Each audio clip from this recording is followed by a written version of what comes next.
at risk of acute hunger. Let's be clear, this is a catastrophe. Matter of fact, more people die every day in Sudan than Gaza and Ukraine combined. It's dismantled USAID on the front end of the administration. We literally had the situation where American food and medicine that we had paid for were sitting on ships in the port of Sudan, and the workers that would be literally paid $1 or $2 a day to take that food and distribute it, because we shut down USAID, were left without any distribution network. Countries in the Gulf could use that power to, frankly, cut off the aid that funds this civil war tomorrow.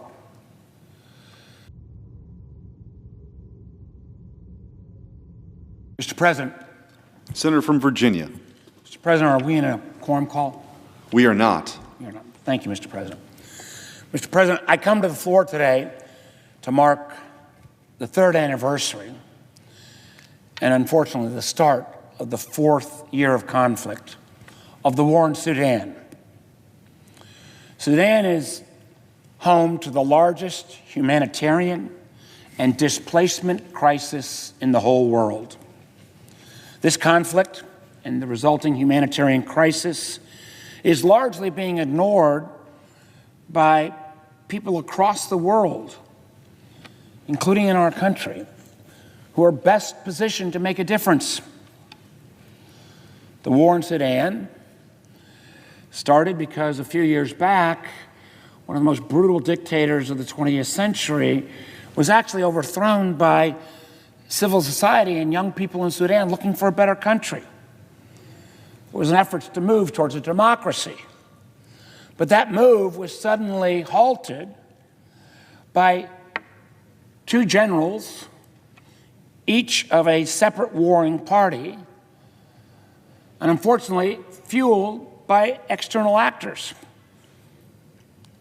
The violence in Sudan has caused upwards of 15 million people to flee their homes, a quarter of the population. And it's left literally half of the country's 50 million people on the brink of starvation and acute hunger. Yet still now, 3 years in, and I understand how they feel, the Sudanese people feel basically forgotten by the world. Now, I've come to the floor previously to speak out on this issue.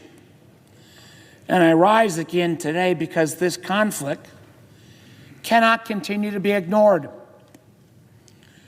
America must lead, not back away, in times like these when suffering and terror are at their peak.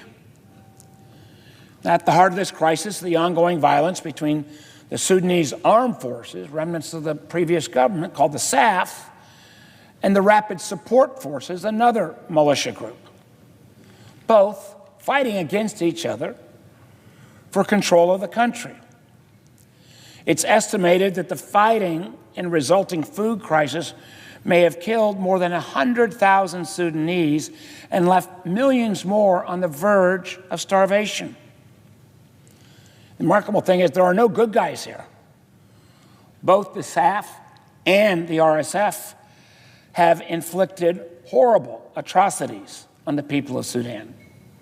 The United States government has accused members of both SAF and the RSF of war crimes.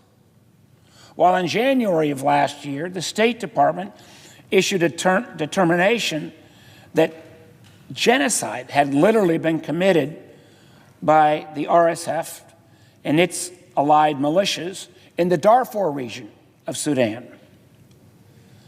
The World Food Program, which we are huge supporters of, has declared a famine in parts of southern and western Sudan, and there's a high risk of this famine condition spreading across the balance of the country.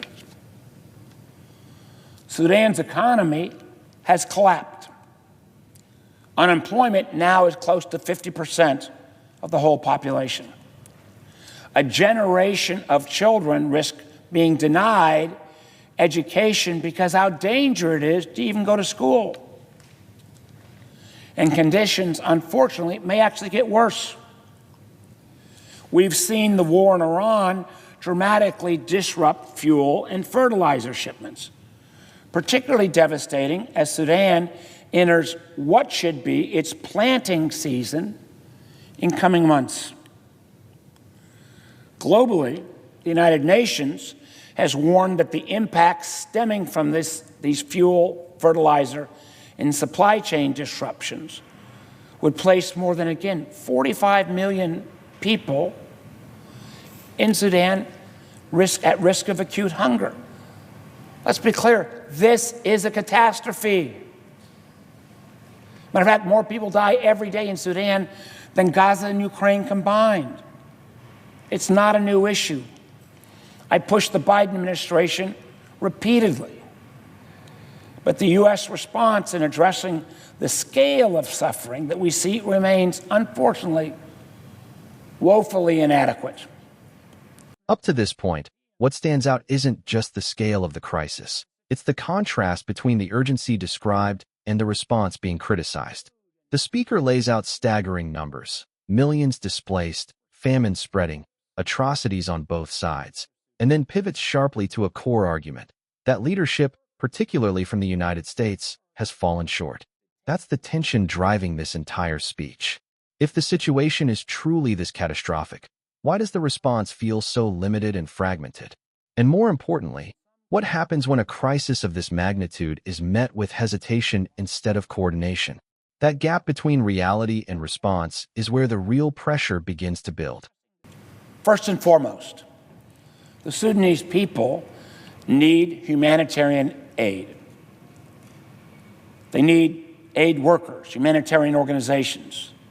And the local Sudanese volunteers, many put their lives at risk on a daily basis, need the access to respond.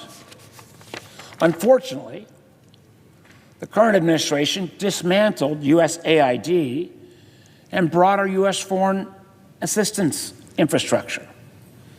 So there's no clear and coordinated diplomatic strategy for addressing this conflict, for rallying the international community, for coordinating with local responders and organizations on the ground. And now, because of the war with Iran, foreign policy choices risk dramatically worsened conditions. When we dismantled USAID on the front end of the administration, we literally had the situation where American food and medicine that we had paid for were sitting on ships in the port of Sudan, and the workers that would be literally paid $1 or $2 a day to take that food and distribute it, because we shut down USAID, were left without any distribution network. So in some cases, this extraordinarily valuable food and medicine literally rotted on the ships. Now, due to the absence of strong United States leadership in addressing this conflict, and the fact that the international bodies have not been coordinating, there's been an opening here for outside influence. Foreign entities and governments are backing their surrogates on each side in a way that is, again, chilling. In my state, in Virginia, we have a large Sudanese diaspora. Since the conflict began, I've sat with and heard from many members of that community. And it's clear what must be done. I still remember a young family where literally they were in their late 20s. They had to rush to leave the country as the civil war was breaking out. They left behind at that point, I think, their 6-month-old daughter. 3 years later, their aging parents are not really able to take care of that daughter that's now 3.5 years old. The parents have not seen the daughter in 3 years. And they have no idea what will happen to her on a going forward basis. Now, the Sudanese people did not ask for this war. And as I mentioned at the outset, The outbreak of this violence, of this civil war between these warring generals, warring groups, trying to divide the spoils of the country, came literally 4 years after pro-democracy protests swept parts of Sudan in 2019. 2019, literally the young people in Sudan overthrew Bashir, the previous dictator, had been around for close to 40 years. And what had happened was there were literally hundreds of civic, professional, and political organizations that came together at that moment of revolution. This was a people's revolution. And they thought, after the long term of this dictator, they might finally have civil liberties and an actual democracy. Now, I believe very strongly the Sudanese people deserve an opportunity to live in peace and to have a responsive, democratically elected government that incorporates civil society, women, and youth. Instead, we have some of our allies in the region, Saudi Arabia backing one side, the Emiratis backing another. And because of this divide, you've now got other countries like Russia and Iran coming in to try to make more mischief and try to bring about more hardship. So again, I urge all of us on both sides of the aisle to do more about this crisis in Sudan. I urge the administration, go forward and choose an envoy the way the Biden administration had chosen former Congressman Tom Perriello. Please choose an envoy that can represent the president. This is a conflict that the President of the United States, with his enormous influence he has with countries in the Gulf, could use that power to, frankly, cut off the aid that funds this civil war tomorrow. So as we enter into the fourth year of this conflict, please, we all, regardless of partisan affiliation, ought to urge President Trump to make sure this conflict comes to an end.